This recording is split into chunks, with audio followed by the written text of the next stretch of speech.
கொடுப்பாராக. கண்மலையானவர் துதிக்கப்படுவாராக. இந்த நாளும் கர்த்தருடைய வார்த்தைக்கு நேராக நம்முடைய இருதயத்தை திருப்பிக் கொள்வோம். கர்த்தர் நம்மோடு கூட பேச, நம்முடைய இருதயத்தில் கிரியை செய்ய, இருதயத்துக்கு ஊழியம் செய்ய அவர் வாஞ்சையாக இருக்கிறார். வசனத்தை அப்படியே ஏற்றுக்கொள்ள நம்முடைய இருதயத்தை திறந்த வண்ணமாய் கர்த்தர் சமூகத்துக்கு நேராக திருப்புவோம். கர்த்தர் நம்மை நடத்துவாராக. எடுத்தவர்கள் வாசிக்கலாம். ரோமருக்கு எழுதின நிருபம் 8ஆம் அதிகாரம் 15ஆம் வசனம். அந்தபடி திரும்பவும் பயப்படுகிறதற்கு நீங்கள் அடிமைத்தனத்தின் ஆவியை பெறாமல், திரும்பவும் பயப்படுகிறதற்கு நீங்களும் நானும் அடிமைத்தனத்தின் ஆவியை பெறாமல், அப்பா பிதாவே என்று கூப்பிட பண்ணுகிற புத்திர சுவிகாரத்தின் ஆவியை பெற்றீர்கள். புத்திர சுவிகாரத்தின் ஆவியை பெற்றீர்கள். அல்லேலூயா. நாளும் செய்தியின் தலைப்பு நான் பெற்றுக்கொண்ட ஆவி. அல்லேலூயா. பெற்றுக்கொண்டு இருக்கிறீங்களா ஆவியை பெற்றவர்கள்லாம்? அல்லேலூயா. ஆமென். என்ன ஆவியை பெற்றிருக்கிறீங்களா? என்ன ஆவியை பெற்றிருக்கிறீங்க? புத்திர சுவிகாரத்தின் ஆவி. ஆமென். அப்படின்னா என்ன? பிள்ளை என்கிற அத்தாட்சி உள்ள ஒரு ஆவியை பெற்றிருக்கிறீங்க. நீங்கள் உரிமையோடு கேட்கிற அந்த கிருபை என்ன செஞ்சுருக்கிறீங்க? பெற்றிருக்கிறீங்க. அல்லேலூயா.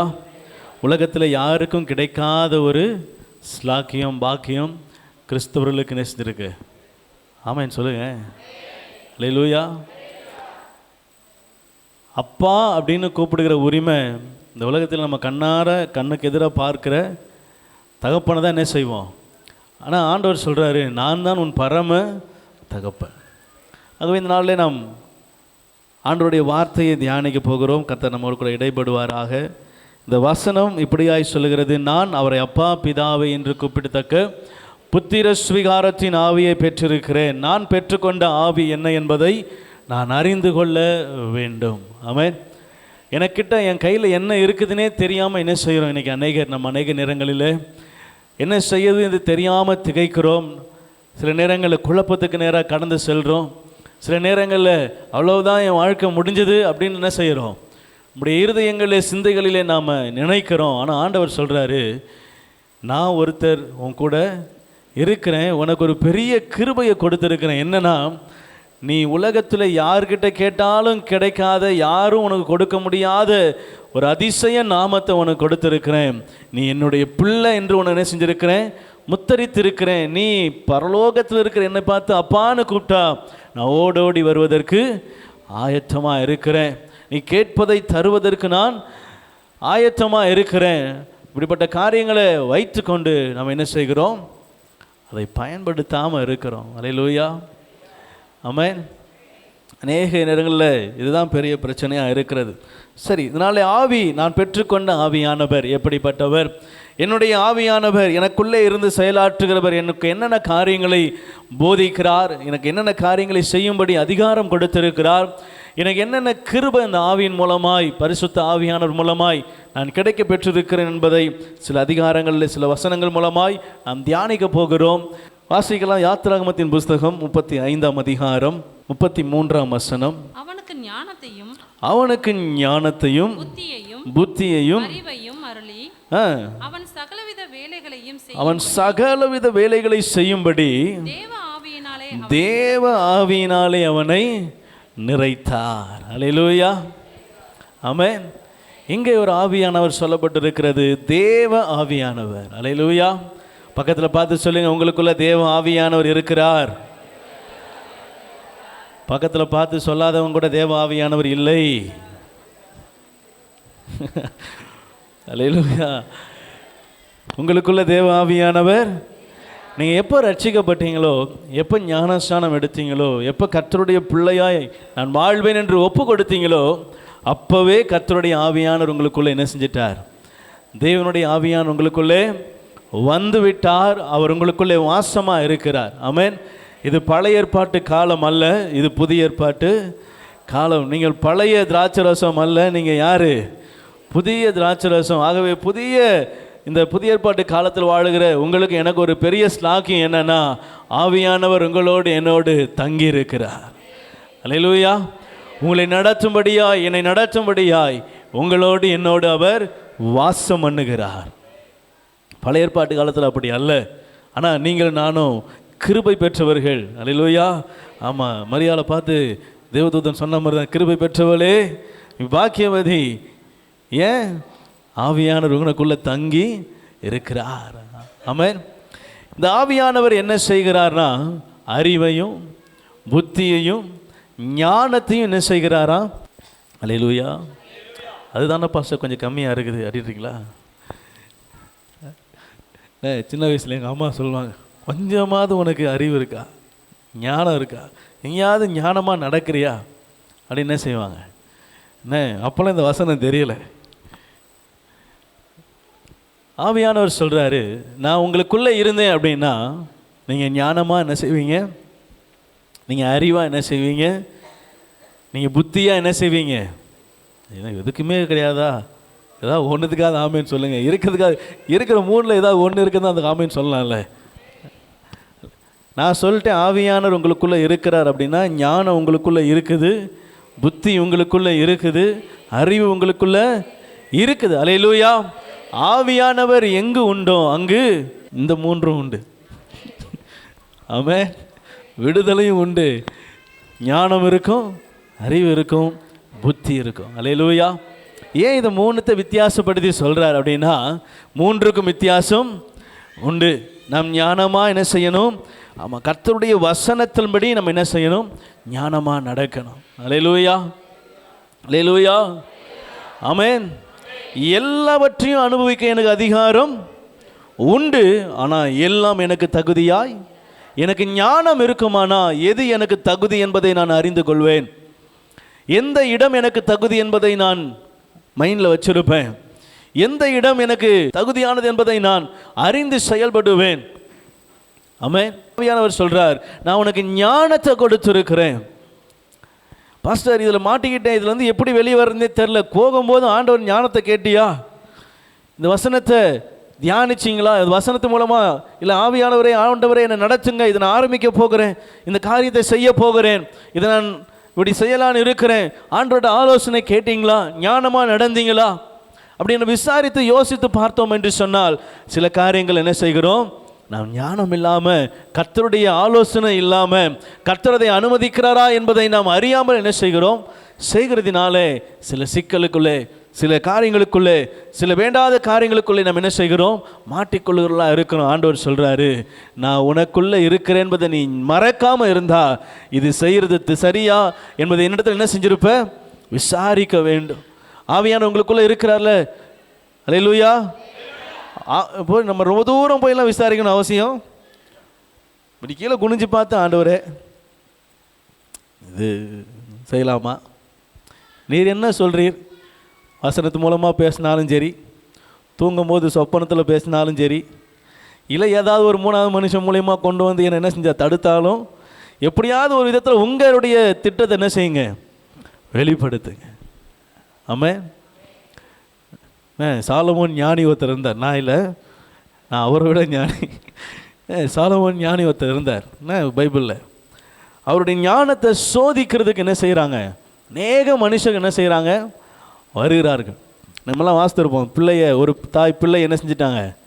அவன் பிறண்டு படுத்து பிள்ளை செத்து போச்சு, பிள்ளையை மாற்றி வச்சிட்டாங்க, ஏன் பிள்ளைன்னு சண்டை போடுறாங்க. அதையும் ஆண்டவர் அவருக்கு ஞானத்தில் என்ன செஞ்சார்? ஆமாம். சில இடத்துல 2 மாலையை கொண்டு வந்து என்ன செஞ்சாங்க? வச்சு, எது ஒரிஜினல், ஒன்று பிளாஸ்டிக் ஒன்று ஒரிஜினல், எது கண்டுபிடிங்க பார்ப்போம், உங்கள் ஞானம் எப்படி என்பதை நான் சோதிக்க விரும்புகிறேன். அநேக சோதனைகளுக்குள்ளே சாலமோனுடைய ஞானம் என்ன செஞ்சது? ஆமாம், பரிசோதிக்கப்பட்டது. அல்லேலூயா. ஏன் பரிசோதிக்கப்பட்டது? ஏன் அதில் அவர் வெற்றி அடைந்தார் அப்படின்னா, அவர் ஆண்டவர்கிட்ட என்ன செஞ்சுருந்தார்? இந்த ஞானத்தை எனக்கு ஆக்டிவேட் பண்ண கிருபை தாங்க. என்ன, அவர் ஞானத்தை ஆண்டவர் ஏற்கனவே என்ன செஞ்சுட்டார்? இப்போ நமக்குள்ளே வச்சுட்டார். அங்கே அவருக்கு பழைய ஏற்பாடு காலத்தில் என்ன இல்லை? வரத்தும் போக்குவரத்தும் தான். இப்போ ஆவியானவர் அவருக்குள்ளே என்ன செய்யணும்? அப்பப்போ ஞானத்தின் ஆவியானவர் ஊற்றப்படணும். இதை எப்படி கண்டுபிடிக்கணும், இதை எப்படி செய்யணும், இந்த காரியத்தை எப்படி செய்யணும், அப்பப்போ அந்த ஞானத்தின் ஆவி என்ன செய்யணும்? ஆக்டிவேஷன் ஆகணும். அல்லேலூயா. இன்றைக்கி நம்மளுக்கு ஆக்டிவேஷன் ஆகாதனால தான் எல்லாம் டெட் எண்டில் போய் என்ன செய்யுது? ஆமென். எட்டி பார்த்தா பள்ளம், இதுக்கப்புறம் வழி இல்லையே, எப்படி போகிறது அப்படின்னு யோசிக்கிறோம். எப்போ? அந்த இடத்துல போய் நின்றுட்டு, அதுதான் அந்த இடம் டெட் எண்டுன்னு தெரியுதுங்களே. இல்லை தெரியறதுக்கு உண்டான காரியம் ஏதோ அறிகுறி முன்னாடியே என்ன செய்யும். ஆனால் நம்ம என்ன செய்கிறது இல்லை, எதை குறித்தும் கவலை இல்லை, நேராக போய் இதுக்கப்புறம் வழி இல்லை ஆண்டவரே. ஞானம் இல்லாத செயல் இதுதான்.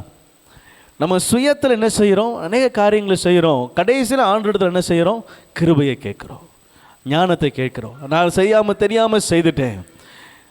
அல்லேலூயா, அல்லேலூயா. பரவாயில்ல, சில பேர் அப்படியாவது என்ன செய்கிறாங்க, தெரியாமல் செஞ்சுட்டேன்னு மன்னிப்பு கேட்டால் திரும்பி இதுக்கப்புறம் ஒரு ஒரு கூட்டத்தார் இருக்கிறார், ஆண்டவரே ரோடு போட்டு விடும், என்ன செய்யணும், நான் இந்த வழியாகத்தான் போக வேண்டும். எந்த வழியா? ஆமென். ஆண்டவர் ஞானத்தை கொடுக்கிறாருங்க. தேவனுடைய ஆவியானவர் உங்களுக்குள்ளே வாசமாக இருப்பாரானால் உங்களுக்குள்ளே ஞானம் என்ன செய்கிறது, வாசமாக இருக்குது, அறிவு வாசமாக இருக்குது, புத்தி வாசமாக இருக்கிறது. எந்த காரியத்தையும் செய்வதற்கு தெளிவு உங்களிடத்திலே காணப்படுகிறது. அதற்கு நீங்கள் செய்ய வேண்டிய காரியம் ஒரு 10 நிமிஷமாவது முழங்கால் படியிட்டு இதை நான் செய்யட்டுமான்னு கேட்டிங்கன்னா தெளிவாக ஆவியானவர் என்ன செய்வார், பேசுவார்.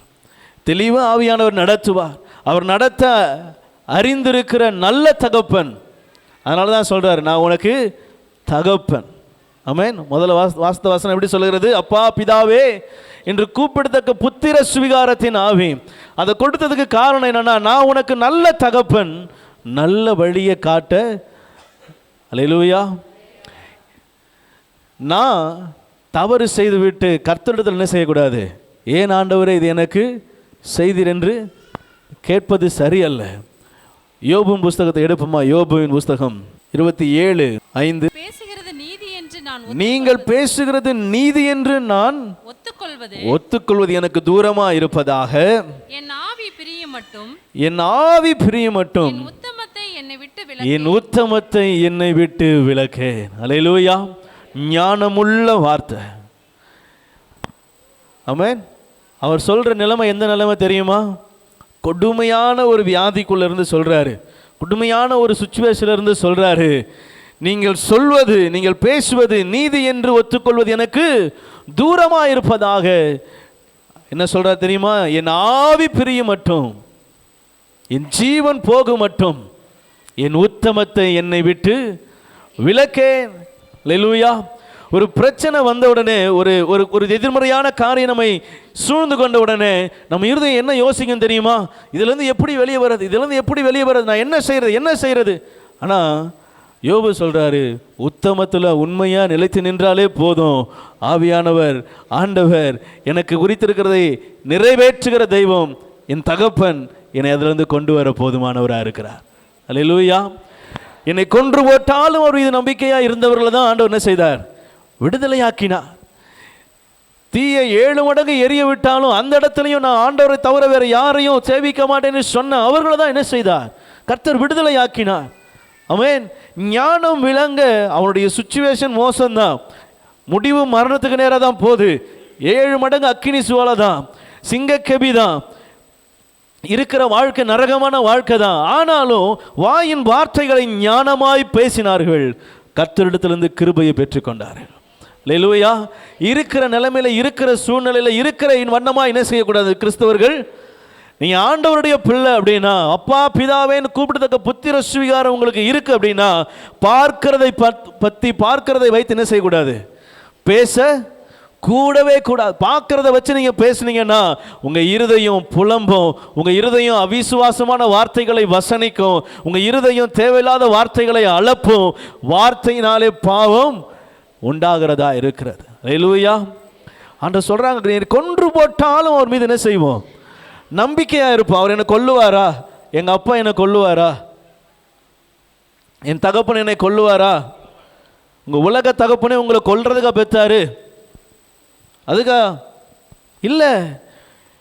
பொல்லாதவர்களாகிய அவர்களே உங்களுக்கு நல்ல ஈவுகளை கொடுக்க அறிந்திருக்கிறார். ஆனால் பரம தகப்பன் அதை காட்டிலும் நன்மையானவைகளை கொடுக்க என்ன செஞ்சிருக்கிறார், அறிந்திருக்கிறார். ஆண்டவர் சொல்றார், ஞானம் விளங்க வாய் என்ன செய்யணுமா, திறக்கணுமா. அது எப்படி? அதுதான் யோபுவை ஆண்டவர் உதாரணமாக வச்சிருக்கிறார். அவனுடைய வாய் ஞானம் விளங்க, என்னுடைய ஆவி பிரிய மட்டும் என் உத்தமத்தில் என்ன செய்வேன், நிலைத்து நிற்பேன். எனக்கு என்ன சூழ்நிலைனாலும் அதில் தான் நான் நிற்பேன். பரவாயில்ல, இது கஷ்டமான, பரவாயில்ல, அங்கேயே நிற்பேன். என் ஆண்டவருக்கு தெரியும் நான் எங்கே போகணும், எங்கே வரணும், என்னை எப்போ எங்கே வைக்கணும், எல்லாவற்றையும் அவர் என்ன செய்திருக்கிறார், அறிந்திருக்கிறார். இப்படிப்பட்ட வார்த்தைகளை அவன் பேசுறதுனால தான் முன்பதாகவே ஆண்டவர் அவனுக்கு என்ன செஞ்சிட்டார், சாட்சி கொடுத்துட்டார். இவன் உத்தமன், இவன் சன்மார்க்கன், இவன் தீமைக்கு விலகுகிறவன். அவனை குறித்து கர்த்தரே சாட்சி கொடுக்கிறார். உங்களை என்னையும் குறித்து கர்த்தர் சாட்சி கொடுக்கணும். நம் ஞானம் விளங்க வாய்களை திறப்போமானால் உங்களை என்னையும் குறித்து கர்த்தர் என்ன செய்வார்? அல்லேலூயா, அல்லேலூயா. சாட்சி கொடுக்குறது உங்கள் கண்ணு பார்க்குமா? பார்க்காது. ஆனால் பிசாசுக்கு தெரியும், பிசாசுக்கு கேட்கும். பார்த்தியா, என் பிள்ளை இன்னும் உத்தமத்தில் நிற்கிறான். அது யோபுக்கு கேட்கல, யோபுக்கு அந்த வசனம் தெரியலை. யோபு அதை கர்த்தருக்கும் பிசாசுக்கும் நடக்கிற கான்வர்சேஷன் யோபுக்கு தெரியலை. ஆனால் யோபு உத்தமத்தில் என்ன செய்கிறான்? நிலை நிற்கிறான். அவன் நிலை நிற்கிறதை கர்த்தர் அங்கே இருந்து என்ன செய்கிறார்? பிசாசுகிட்ட மெச்சிக்கோ, என் பிள்ளை பற்றியா என்ன சுச்சுவேஷன் ஆனாலும், எந்த நிலைமையானாலும் என்னை குறித்து ஒரு வார்த்தையோடு என்ன செய்யாது. அல்லேலூயா. உங்களை குறித்து என்ன குறித்து ஆண்டவர் சொல்லுவாரா? சொல்லணும். ஆமென். என் நிலைமை எதுவாகினும், என் காரியம் எதுவாகினும், என் இருதயத்தில் ஒன்று மட்டும் இருக்கணும், கர்த்தர் எனக்கு நன்மையானதை செய்வார். அவர் செய்ய நினைத்தது தடைபடாது. அவர் எனக்கென்று வைத்திருக்கிறது ஒரு நாளும் தடைபடாது. அவர் நீதியுள்ள நியாயாதிபதி, ஒரு நாள் நீதியில் பிசங்காத ஆண்டவர். அவர் சொன்னதை செய்யும் அளவும் கைவிட, அவர் சொல்லிட்டார்னா சொன்னபடி என்ன செய்வார்? என் வாழ்க்கையில் செய்வார். விசுவாசிக்கிறீங்களா? ஞானம் விளங்க வாயை திறங்க. எனக்கு ஆவியானவர், ஞானத்தின் ஆவி எனக்குள்ளே இருக்கிறார். நீங்கள் அவரை ஆக்டிவேட் பண்ணுங்க, அவரை உபயோகப்படுத்துங்க. அவர்கிட்ட கேளுங்க, ஆலோசனை கேளுங்க, அவர் சொல்லுவார். ஆமென். நீ நடக்க வேண்டிய வழியை உனக்கு காட்டுவேன், உண்மையில் கண்ணை வைத்து உனக்கு ஆலோசனை சொல்லுவேன்னு சொன்னார்னா சொல்லுவார், நிச்சயம் சொல்லுவார். நாங்களாம் கேட்டால் சொல்லுவாரா பாஸ்டர்? நீங்கள் கேட்டால் தான் சொல்லுவார். அல்லேலூயா. சொல்லுங்கள், பக்கத்தில் பார்த்து சொல்லுங்கள், நீங்கள் கேட்டால் தான் ஆலோசனை சொல்லுவார். உங்கள் தேவையை அவர் புரிஞ்சிருக்கிறார். அவர் நிச்சயம் சொல்லுவார், நிச்சயம் நடத்துவார். ஞானம் விளங்க வாயை திறங்க. ஆமென். அல்லேலூயா, அல்லேலூயா. மறக்க மாட்டீங்களே. ஞானம் விளங்க என்னோட நாவை வாயை திறக்க வேண்டும். அடுத்து உபாகமத்தின் புஸ்தகம் 34ஆம் அதிகாரம் 9ஆம் வசனம். மோசே நூனின் குமாரனாகிய யோசுவாவின் மேல் தன் கைகளை வைத்தபடியினால் அவன் ஞானத்தின் ஆவியினால் நிரப்பப்பட்டான். இஸ்ரவேல் புத்திரர் உனக்கு கீழ்ப்படிந்து கர்த்தர் மோசேக்கு கட்டளையிட்டபடியே செய்தார்கள். அல்லேலூயா. கவனிங்க, இங்கே ஒரு ஞானம், ஒரு ஆவியானவர் ஒருவருக்குள்ளிருந்து ஒருவர் என்ன செய்யுது?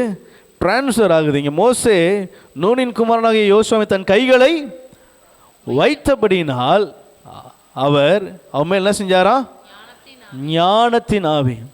பாருங்க, ஞானத்தின் ஆவியில் ரெண்டாவது விஷயம் என்னன்னா, எதையும் சீரா சிறப்பாக செய்யும். அல்லேலூயா. ஆமென். நீங்கள் கையிட்டு செய்கிற எல்லா காரியமும் வாய்க்கணுமா? உங்கள் கையினால் செய்கிற எல்லா காரியமும் அது ஆசீர்வாதமாக இருக்கணுமா? வாய்க்கணுமா? ஆண்டவர் சொல்கிறாரு, அந்த இருதயத்தில் உங்களுக்குள்ள அந்த வாஞ்சை இருக்கணும். எனக்குள்ள ஞானத்தின் ஆவியானவர் கிரியை செய்யணும். யோசுவாவுக்கு அந்த வாஞ்சை இருந்தது. பாருங்கள், சாதாரணமான ஞானம் இல்லைங்க, கோத்திரங்களுக்கு தேசங்களை பங்கிடுற ஞானம். அல்லேலூயா. சாதாரண விஷயம் மட்டும் நினச்சிடாதீங்க. 4 சென்ட்டுக்கு நீங்கள் சரியாக பிரிக்கலைனாலே 40 சண்டை, 400 கேள்வி, 4000 காரியங்கள் என்ன செய்யும்? சுற்றி வரும். இங்கே யோசுவாவுக்கு ஒரு ஞானத்தின் ஆவி என்ன தெரியுமா? 11 கோத்திரங்களுக்கு என்ன செய்யணும்? தேசங்களை பங்கிடணும். ஒருத்தனுக்கு ஒரு ஏக்கர் அதிகமாக போச்சு, 11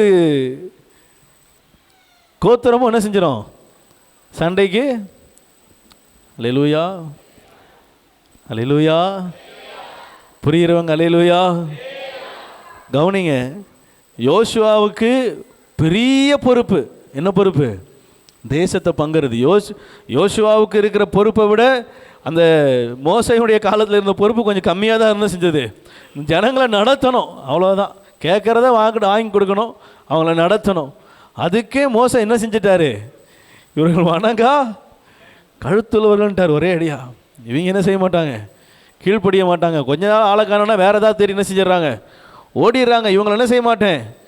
ஆமாம், இவங்களை எவனா ஒருத்தன் என்ன செய்யக்கூடாது பாருங்க. அவன் மலையிலேருந்து இறங்கி வராரு, இறங்கி வந்தவொடனே சங்காரம் நடக்குது. அல்லேலூயா. நம்ம ஆட்கள் நம்ம பழையபடி போயிடுவாங்க. வந்தவொடனே மோசே கேட்பார், கர்த்தருடைய பட்சத்தில் நிற்கிறது யார்? பாதி பேர் வரமாட்டான், காவாசி பேர் தான் வருவான். வந்தவொடனே சங்காரம். அங்கே மோசே ஒவ்வொரு நாளும் அந்த ஜனங்களோடு போராடி என்ன செய்கிறான். ஆமாம், கொமட்டிக்காயும் வெங்காயமும் பூண்டும் இல்லைன்னா கல்லை தூக்கிடுவான். தரியா கல்லை கொண்டு எரியவா? புடலங்காயும் பூண்டும் தான்ப்பா இல்லை, மீதி உனக்கு உயிர் இருக்குது, ஜீவன் இருக்குது, தேவதூதர்கள் சாப்பிட்ற அப்போ இருக்குது, இதெல்லாம் இல்லை கொமட்டிக்காய் தான் வேணும். அல்லேலூயா. இருக்கிற ஜனங்களில் முக்கால்வாசி பேர் நல்லவங்களாக இருந்தால் கால்வாசி பேர் என்ன செய்கிறது, நான் வரமாட்டேன், எனக்கு இதுதான் வேணும் அப்படின்னு என்ன செய்யுது, இழுச்சிக்க புளிச்சிக்க நிற்கிறது. இப்போ இங்கே ஞானம் மோசையை கொஞ்சம் ஆப்ரேட் பண்ணுறார். அப்போ ஆண்டவரே அடிக்க வராங்க, ஏதாவது ஒரு காரியம் பண்ணுங்க, இவங்கள்ட்ட தான் தப்பிக்க வைக்க. இப்படி கெஞ்சி தான் என்ன செஞ்சார் மோசே, வாழ்க்கையை ஓட்டி கொஞ்சம் தூரம் காலத்தை கடத்தினார். ஆனால் யோசுவாவுக்கு அப்படி இல்லை. ஒருத்தனும் உனக்கு முன்னாடி எழுந்து நிற்க முடியாது. கையை ஓங்கினா மோசைக்கு முன்னாடி, முன்னாடி விரல கூட என்ன செய்ய மாட்டான், நாக்க கூட அசைக்க மாட்டான். விரல கூட சொல்லலை, நாக்க கூட என்ன செய்ய மாட்டான், அசைக்க மாட்டான். யோசுவா உனக்கோடு கூட என்ன செய்கிறேன்னா இருக்கிறேன். அல்லேலூயா. அது பழைய ஏற்பாட்டு ஆசீர்வாதம், யோசுவா கொடுத்தது புதிய ஏற்பாட்டு ஆசீர்வாதம். அல்லேலூயா. உங்களுக்கு எனக்கு இப்போ கொடுக்குற மாதிரி, நீங்களும் நானும் பெற்றிருக்கிற மாதிரி ஆண்டவர் சொல்கிறாரு, நீங்கள் ஞானமாக கிரியை செய்ய உங்களுக்கு ஞானத்தின் ஆவி என்ன செஞ்சிருக்கிறார். நீ எதை செஞ்சாலும் அதை ஞானமாக செய்கிறதுக்கு உங்களுக்கு என்ன செஞ்சிருக்கிறார் ஆண்டவர், அப்படிப்பட்ட கிருபையை வச்சிருக்கிறார். நீங்கள் ஞானத்தை என்ன செய்யணும், உபயோகப்படும். இன்றைக்கி அநேக இடங்களில் நம்ம ஞானம் இல்லாமல் நடக்கிறதுனால தான் சில நேரங்கள் என்ன செய்கிறது, ஆமாம், தேவையில்லாத காரியங்கள் நம்மளை சுற்றி நிற்கிறது. குடும்பத்தில் அநேக பிரச்சனைகளுக்குள்ளே நம்ம என்ன செய்கிறோம், கடந்து போகிறோம். அநேக காரியங்களை சரி செய்ய முடியாமலே போகிறது. அல்லேலூயா. இன்னொரு காலம் வாசிக்கலாமா?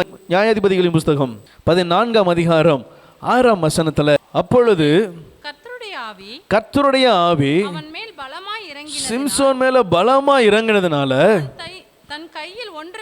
தன் கையில ஒன்றும் இல்லாதிருந்தும் சிங்கத்தை ஒரு ஆட்டுக்குட்டியை கிழித்து போடுகிறது போல என்ன செஞ்சானா, கிழித்து போட்டான். அல்லேலூயா, அல்லேலூயா. இப்போ கர்த்தருடைய ஆவியானவர், இதுக்கு முன்னாடி ஞானத்தை தியானிச்சது வரைக்கும் என்ன ஆவினா தேவனுடைய ஆவியானவர். ஞானம், புத்தி, அறிவு இதெல்லாம் தேவனுடைய ஆவியானவர் அவருடைய காரியங்களை கிரியைகளை பார்த்து. இப்போ கர்த்தருடைய ஆவியானவர் இங்கே ஒரு காரியத்தை செய்கிறார். என்னன்னா, கர்த்தருடைய ஆவியானவர் வரும் பொழுது பலம் வருகிறதா இருக்கிறது. ஆமென். என்ன வருது? பலம். நீங்கள் கர்த்தருடைய ஆவியானவர் சிம்சோன் மேலே இறங்கினதுனால ஒரு ஆட்டுக்குட்டியை கிழித்து போடுகிறது போல என்ன செஞ்சானா, பால சிங்கத்தை அவன் கிழித்து போடுகிறவனாய் காணப்பட்டான். அவனுக்குள்ள அப்படிப்பட்ட ஒரு வல்லமை, ஒரு பலம், ஒரு பராக்கிரமம் அவனுக்குள்ளே காணப்பட்டது. அல்லேலூயா. புதிய ஏற்பாட்டு காலத்தில் வாழுகிற நீங்களும் நானும் அப்படிப்பட்ட பராக்கிரமசாலிகளாய் இருக்கும்படி கர்த்தர் விரும்புகிறார். அல்லேலூயா. இங்கே சிம்சோன் மேலே ஆவியானவர், கர்த்தருடைய ஆவியானவர் இறங்கினார். அவனுக்குள்ளே ஒரு பலம், இனம் புரியாத ஒரு பலம், சகலத்தையும் செய்கிற, எல்லாவற்றையும் செய்கிற ஒரு பராக்கிரமம் அவனுக்குள்ளே வந்தது. அல்லேலூயா. சிம்சோனை நீங்கள் எல்லாம் என்ன செஞ்சுருப்பீங்க, அப்போ படத்தில் பார்த்துருப்பீங்க. அப்படியே கட்டு முறப்பான உடம்போடு, அப்படியே நல்லா பரா ஜெயபுல, அது குஜபல பலாக்கிரமசாலி போல. வரலாறு அப்படி சொல்லலை. உங்களையும் என்னையும் மாதிரி சாதாரண சரீரமுள்ள சாதாரண மனிதனாக தான் சிம்சோன் இருந்தார். அல்லேலூயா. காசா பட்டணத்து கதவு கிட்டத்தட்ட சில டன்னு சொல்கிறாங்க. அந்த டன்னு கதவை தூக்கிட்டு அவர் எங்கே நடந்தாரான்னு தெரியுமா? ஒரு சின்ன கால்குலேஷன் பண்ணி சொல்கிறாங்க, அவர் குறைஞ்சது ஊட்டி மலைக்கு மேலே வரைக்கும் போயிருக்கணும். எது மலைக்கு வரைக்கும்? அதாவது நம்ம மலையை உயரத்தை எதை அளப்போம் அப்படின்னா கடலுடைய மட்டத்தை வச்சு தான் நம்ம உயரத்தை அளப்போம். யூஸ்வலாகவே உலக சிகரங்களை அளக்கும்போது கடல் மட்டத்தை பேஸ் பண்ணி தான் என்ன செய்வாங்க, அளப்பாங்க. அப்படி அளக்கும்போது ஒரு தோராயமான அளவாக தான் சொல்கிறாங்க. குறைஞ்சது ஊட்டி மலையாவது என்ன செஞ்சுருக்கணும், சில டன்னு. உங்களையும் என்னையும் மாதிரி சாதாரண உடம்புள்ள மனிதர் தான். குஜபல்ல பராக்கிரமசாலிலாம் அங்கே அவருக்கு பேர்லாம் கிடையாது. அப்போ தாடை எலும்பு வச்சு அடிக்கும்போது அவர் கையில் ஒன்றும் இரும்பாலெல்லாம் என்ன செய்யலை. வெறும் உங்களை மாதிரி என்ன மாதிரி சதையுள்ள ஒரு நரம்புள்ள எலும்புள்ள சாதாரண கரங்கள் தான் அவருடைய கரங்களும். 1000 பேரை கொல்லும் பொழுது அவர் கையில் ஒன்றும் இரும்பால் என்ன செய்யலை, மாற்றப்படவில்லை. நம்ம பென்டென் பார்த்துருக்கீங்களா? பென்டென் வெறும் வாலிப பசங்களுக்கு நல்லா தெரியும், சின்ன பசங்களுக்கு. அப்படின்னு ஒரு கேம், ஒரு பொம்மை படம் இருக்குது. அதில் ஒருத்தன் இப்படி கையை எதில் வைக்கிறானோ அந்த பொருளுடைய காரியமாகவே அவன் கை மாறி. இப்போ கல்லில் கை வச்சாருன்னா அவர் கை ஃபுல்லாக கல்லாக மாறிடும். யார் வந்தாலும் ஒரு குத்து விட்டு கல்லில் குத்த விட்ற அப்படி அங்கே அப்படிப்பட்ட மேஜிக்கில் என்ன செய்யலாங்க, நடக்கலை. உண்மையாகவே அவர் ஒரு சாதாரண மனிதனாக தான் இருந்தார். கர்த்தருடைய ஆவியானவர் அவருக்குள்ளே வந்ததுனால தான் 1000 பேரை கொண்டார். கர்த்தருடைய ஆவியானவருக்குள்ளே இருந்ததுனால தான் காசா பட்டணத்து கதவை தூக்கிட்டு அவ்வளோ பெரிய உயரத்துக்குள்ளே நடந்தார். உங்களுக்குள்ளேயும் கர்த்தருடைய ஆவியானவர் இருந்தார்னா நம்மாலும் சில பல பராக்கிரமங்களை செய்ய முடியும். அல்லேலூயா, ஆமென். விசுவாசிகளால் நடக்கும் அடையாளங்கள் அவனை. என்ன அடையாளங்கள் அவனை? நீங்களாம் சீஷர்கள். நீங்களாம் யாரு? வெளியே இருக்கிறாங்க பார்த்தீங்களா, ஆண்டவர் அறியாதவங்க. இயேசுவும் ஆண்டவர் தான்ப்பா, கடவுள் தான்ப்பா அப்படின்னு நம்புகிறாங்க. சில நேரத்தில் உள்ள அப்போ தான் விசுவாசித்து வராங்க பாருங்கள். அவங்கண்டவர் அவங்களுக்கே சொல்கிறார், விசுவாசிகளால், விசுவாசித்தவர்களால், விசுவாசிக்கிறவர்களால் நடக்கும். அவங்களே என்ன செய்வாங்களாம், சர்ப்பங்களை எடுப்பாங்களாம், தேளை மிதிப்பாங்களாம், பாம்பை மிதிப்பாங்க, விஷத்தை குடித்தாலும் ஒன்றும் செய்யாது. அவங்க எங்கே போனாலும் என்ன செய்வாங்க, அல்லேலூயா. அவங்களுக்கே ஆண்டவர் சொல்கிற காரியம் என்னென்னா இப்படிப்பட்ட காரியங்கள்லாம் நடக்கும். இப்போ சீஷர்களாக நடக்கும் அடையாளங்கள் அவனை அந்த லைனை அப்படியே வச்சுக்கங்க. அதுக்கு மிஞ்சி போகணும். செத்தவரில் உயிரோடு என்ன செய்வாங்க, எழுப்புவாங்க. அவங்க நிழல் பட்டு என்ன செய்வாங்க, சுகமாக. இப்படிலாம் காரியங்கள்லாம் என்ன செய்யணும், அல்லேலூயா. ஒரு வருஷத்துக்கு முன்னாடி நினைக்கிறேன், ஒரு நம்ம தாலுகா பாஸ்டர்ஸ் மீட்டிங் போயிருக்கும்போது ஒரு பாஸ்டர் செய்தி கொடுத்தாங்க. அப்போ அவருடைய செய்தி என்ன தெரியுமா, நம்ம மாவட்டத்தில் ஒருத்தராவது அற்புதத்தை வெளிப்படையாக செய்கிறவர் ஆண்டவர் எழுப்பணும். அல்லேலூயா. சில வாஞ்சைகளை, சில தாகங்களை, சில காரியங்களெல்லாம் அவர் அப்படியே எழுப்பி விட்டார் மனசில். அம்மா ஆண்டவர் யாராவது ஒருத்தராவது ஒரு ஓப்பன் மீட்டிங்கில் கூப்பிட்டு கண்ணு தெரியாதவனுக்கு கண்ணு தெரியணும், நடக்க முடியாதவன் நடக்கணும், வாய் பேச முடியாதவன் வாய் பேசணும், காது கேட்காதவன் காது கேட்கணும். இதை சும்மா சாட்சிக்காக வீடியோ எடுக்கிறதுக்காகலாம் இல்லை, உண்மையிலேயே இதை ஒரு ஆர்எஸ்எஸ் கூட்டம் அவங்களாம் இருக்கும்போது, அப்படி கூட்டம் இருக்கும்போது ஆண்டவர் இதை என்ன செய்யணும். அவர் யார் என்பதை நிரூபிக்கிற ஒரு காலம் என்ன செய்யணும், வரணும். அது உங்களால் என்னாலையும் வரணும். ஆமென். அப்படிப்பட்ட காரியங்களை, கிரியைகளை கர்த்தர் உங்கள் மூலிமா என் மூலிமா என்ன செய்யணும். அல்லேலூயா. இந்த சபைக்கு வந்தால் உள்ளே வரும்போதே பிசாசு ஓடும் அப்படின்றது என்ன செய்யணும், எல்லாருக்கும் தெரியணும். இந்த சபை விசுவாசிங்க ஒரு வார்த்தை சொல்லி ஜெபம் பண்ணாலே விசுவாசம் என்ன செய்யும், ஓடும் அப்படின்னு என்ன செய்யணும், விருதுநகர் பேசணும். ஆமென். சொல்லுங்க, நான் ஜெபிச்சா பிசாசு ஓடும், நான் போனா கர்த்தர் அற்புதங்களை செய்வார். அல்லேலூயா. அதற்கு நான் ஞானமுள்ள ஆவியினால் நிரப்பப்பட்டிருக்க வேண்டும், அதற்கு நான் தேவனுடைய ஆவியினால் நிரப்பப்பட்டிருக்க வேண்டும், அதற்கு நான் கர்த்தருடைய ஆவியினால் நிரப்பப்பட்டிருக்க வேண்டும். நான் நிரப்பப்பட்டிருக்கும் போது தான் இந்த காரியங்களை கர்த்தர் என் மூலியமாக செய்ய முடியும். அல்லேலூயா. நான் என்னை தகுதிப்படுத்தி கொள்ள வேண்டும். கர்த்தர் என்னை அதற்காக தான் அழைத்தார், அதற்காக தான் என்னை முன்குறித்தார். இந்த நாளில் சபையில் அதற்காக தான் வைத்திருக்கிறார். அல்லேலூயா. சங்கீதம் 143:10 இப்படியாய் சொல்கிறது, உமக்கு பிரியமானதை செய்ய எனக்கு போதித்தருளும். நீரே என் தேவன், உம்முடைய நல்ல ஆவி நிச்சயமான வழியிலே நடத்துவாரா. அல்லேலூயா. அல்லேலூயா. ஆண்டவரை பார்த்து சொல்வீங்களா, ஆண்டவரே உமக்கு பிரியமானதை செய்ய இத்தனை நாள் வரைக்கும் எனக்கு பிரியமானதை செஞ்சேன் ஆண்டவரே, இத்தனை நாள் வரைக்கும் எனக்கு விருப்பமானது அப்படி நடந்தேன், எனக்கு தோணுனபடி என்ன செஞ்சேன், வாழ்ந்தேன். ஆனால் இனி என்ன செய்ய மாட்டேன், உமக்கு பிரியமானபடி செய்ய என்னை நடத்தும். அல்லேலூயா. எத்தனை பேர் இருதயத்தில் சொல்கிறீங்க, ஆண்டவரே உமக்கு பிரியமானதை செய்ய எனக்கு போதித்தலும், நீரே என் தேவன், உம்முடைய நல்ல ஆவியானவர் என்னை செம்மையான வழியிலே நடத்துவாராக.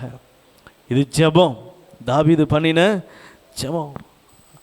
சங்கீதக்காரன் அவனுடைய இருதயத்தை திறந்து சொன்ன வார்த்தைகள், ஆண்டவர் இந்த வார்த்தைகளை அங்கீகரித்து வேதத்தில் எழுதி வைத்து இன்று நீங்களும் நானும் இதில் பலப்படும்படியாய் நமக்கு நினைப்பூட்டுகிறவராக இருக்கிறார். அல்லேலூயா, அல்லேலூயா. நாம் கர்த்தருடைய ஆவியானவரால் நடத்தப்பட வேண்டும். அல்லேலூயா. கர்த்தருடைய ஆவியானவரால் நடத்தப்பட்டோம், அவரால் நடத்தப்பட்டோமானா சகலம் நன்மைக்கு எதுவாக என்ன செய்யும், நடக்கும். வசனத்தை கேட்டுட்டு ஜெபம் பண்ணிட்டு பைபிளை வாசித்துட்டு சர்ச்சுக்கு வந்துட்டு ஒவ்வொரு நாளும் கர்த்தர் கொடுக்கிற வாக்குத்தத்தத்தை வசனத்தை மனமாறுதலுக்குண்டான காரியங்களை விட்டுவிட வேண்டிய காரியங்களை உணர்த்தப்பட்டு எல்லாம் செய்து மீண்டும் தன் பழைய காரியத்துக்கு திரும்புவோமானால் ஆண்டவர் சொல்கிறாருங்க,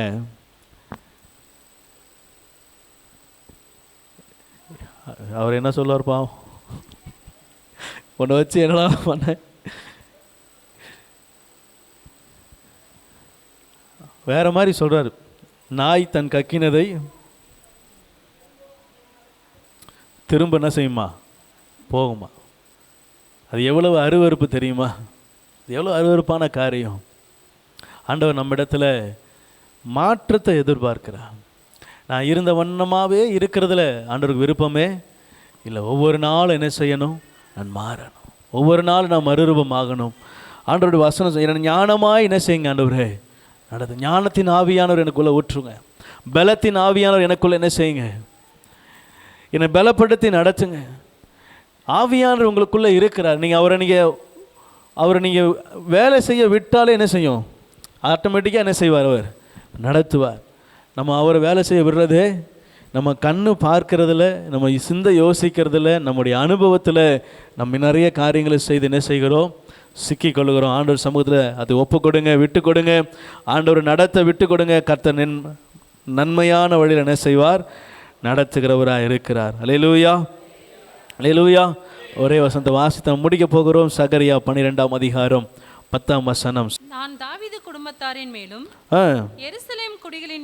எருசலேம் குடிகளின் மேலும் கிருபையின் ஆவியையும் விண்ணப்பங்களின் ஆவியையும் ஊற்றுவேன். அது கடைசி நாட்களில் நடக்கிற காரியங்கள் அது. ஆனால் இப்போ ஆண்டவர் சொல்கிறாரு, நான் தாவீதின் குடும்பத்தாரின் மேலும் எருசலேமின் குடிகளின் மேலும் கிருபையின் ஆவியையும் விண்ணப்பத்தின் ஆவியையும் ஊற்றுவேன். இது கடைசி காலம், நாட்கள் சமீபமாக இருக்கிறது. இன்னும் அநேக காரியங்கள் உலகத்தில் நடந்து கொண்டு இருக்கிறது. நாட்கள் கடைசி என்பதற்கு வேதத்தின் அறிகுறிகள், வேதத்தில் சொல்லப்பட்ட அடையாளங்கள் அனைத்தும் ஒவ்வொன்றாக என்ன செய்கிறது, நிறைவேறிக்கொண்டே வருகிறது. இது கடைசி காலம், நாட்கள் கடைசியாக இருக்கிறதுனால காலத்தை என்ன செய்யுங்க, புரோஜனப்படுத்தி கொள்ளுங்க. ஆண்டவர் உங்கள் மேலே என்ன செஞ்சிருக்கிறாராம், கிருபையின் ஆவியையும், அவர் எருசலேம் குடும்பத்தை மேல் என்ன செஞ்சிருக்கிறார், கிருபையின் ஆவியையும் விண்ணப்பத்தின் ஆவியையும் ஊற்றுவேன். இது கடைசி காலம். நம்ம அநேகருக்காக என்ன செய்யணும், விண்ணப்பம் செய்யணும். இன்னும் யான் எனது தனது தன்னுடையது தன் குடும்பம் தன்னுடைய காரியம் இப்படியே போகிறத விட கொஞ்சம் பக்கத்து வீட்டுக்காரங்க அவங்களுக்காக செபிக்கிறது, அவங்களுடைய ஆசீர்வாதங்களுக்காக அவங்களிடத்தில் இயேசுவை குறித்து சொல்வது, கர்த்தரை குறித்து பேசுவது, ஆண்டவருடைய அன்பை விவரிப்பது, உங்கள் சாட்சியை சொல்வது, இப்படிப்பட்ட காரியங்களை கொஞ்சம் என்ன செய்வோம், கொஞ்சம் என்ன செய்வோம், ஆமாம் செய்வோம். ஆண்டவர் பற்றி சொல்லுவோம். அறிவிக்கிறவன் இல்லை என்றால் எப்படி தெரிந்து கொள்வார்கள், எப்படி கேள்விப்படுவார்கள்? ஆகவே கடைசி நாட்களாக இருக்கிறபடினால அறிவிக்கிறவர்களாக என்ன செய்யுங்க, மாறு. சபை எப்படி பெருகும், சபை எப்படி பெருகும்? சுவிசேஷம் சொல்வதினாலே சபை பெருகும். சுவிசேஷம் யார் சொல்லணும்? சுவிசேஷத்தை அறிந்தவர்கள் சுவிசேஷத்தை அறிந்தவர்கள் யார்? நீங்களும் நானும் தான் சுவிசேஷத்தை அறிந்தவர்கள். அதனால தான் ஆலயத்தில் இருக்கிறீங்க, அதனால தானே சபைக்கு வந்திருக்கிறீங்க. கர்த்தரை குறித்து உங்களுக்கு அறிவிக்கப்படாவிட்டால் நீங்கள் எப்படி வந்திருப்பீங்க? எப்படி ரட்சிக்கப்பட்டிருப்பீங்க? எப்படி ஆண்டவரை தேடி இருப்பீங்க? எப்படி நல்லது எது, கெட்டது எது, எது சரி, எது தவறு, எது உண்மையான தெய்வம் எப்படி நீங்கள் அறிந்து கொண்டிருக்க முடியும்? அறிவிக்கிறவன் இருந்ததுனால தானே, அறிவிக்கப்பட்டதுனால தானே. அல்லேலூயா. நாட்களில் அறிவிக்க முடியாத சூழ்நிலைகள் இருக்கலாம், அதுக்காக அறிவிக்காமல் இருந்துடலாமா?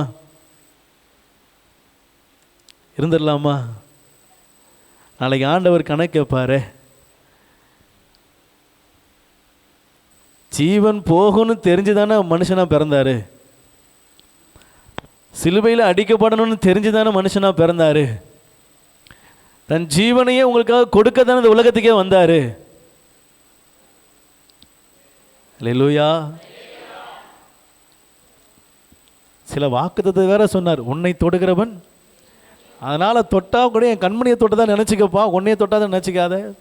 என் கண்மணி தொட்டவனை என்ன பண்ணணுமோ நான் என்ன செஞ்சுக்கிருவேன், அவனை ரட்சிக்கும் போது ரட்சிக்கிருவேன், ஒருவேளை பட்சிக்கணும்னா பட்சிக்கிறேன், அது ஏன் விருப்பம். அல்லேலூயா. ஆண்டவர் சொல்கிறாரு, நான் உங்கள் மேலே ஆவியை, கிருபையின் ஆவியையும் விண்ணப்பத்தின் ஆவியையும் வைத்திருக்கிறேன். நம்ம விண்ணப்பம் பண்ணுறதுலாம் என்ன செய்யணும், இருக்கணும். ஆமென்.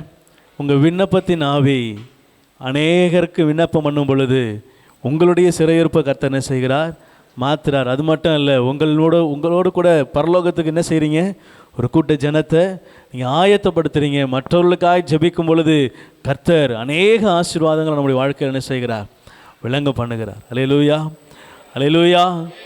கர்த்தர் நல்லவர். வசனத்தை இருதயத்தில் வைத்து கொள்ளுங்க. 2 காரியங்களை ரொம்ப முக்கியத்துவப்படுத்தினேன். ஒன்று தேவனுடைய ஆவி, ஒன்று கர்த்தருடைய ஆவி. தேவனுடைய ஆவி வரும் பொழுது ஞானம், அறிவு, புத்தி. கர்த்தருடைய ஆவி வரும் பொழுது பலன், எதையும் கர்த்தருக்காக செய்கிற பலன், எதையும் கர்த்தருக்காக சாதிக்க விரும்புகிற இருதயம், எதையும் கர்த்தருக்காக துணிச்சலாய் செய்கிற இருதயம், நினைவு சிந்த கர்த்தருக்காக. ஆமென், ஆமென். உங்கள் பிள்ளை இப்போ, நீங்கள் பெத்த பிள்ளை இப்போ ஏதோ ஒரு ஆற்றுல விழுந்துருச்சு, இல்லை குளிக்க போன இடத்துல ஆழத்தில் மாட்டிக்கிச்சு, உங்களுக்கு நீச்சல் தெரியாது, குதிப்பீங்களா, வேடிக்கை பார்ப்பீங்களா? ஒரு தகப்பனுக்கோ ஒரு தாய்க்கோ நீச்சலே தெரியலைன்னா கூட குதிப்பாங்க. ஏன்? என் பிள்ளையை எப்படியாவது காப்பாற்றி நான் என்னாலும் என்ன செய்யலை, பரவாயில்ல, என் பிள்ளை என்ன செஞ்சிடணும். அந்த இருதயம் எல்லா தகப்பனுக்கும் எல்லா பெற்றோருக்கும் என்ன செய்யும், இருக்குன்னு சொல்கிறவங்க. தான் ஆடாவிட்டாலும் தன்னால் ஆடும். அப்போது அந்த காப்பாற்றுறதுக்கு உங்கள் இருதயம் துடிக்கும்போது அவர் இருதயம் என்ன செய்யுது, துடிக்குது.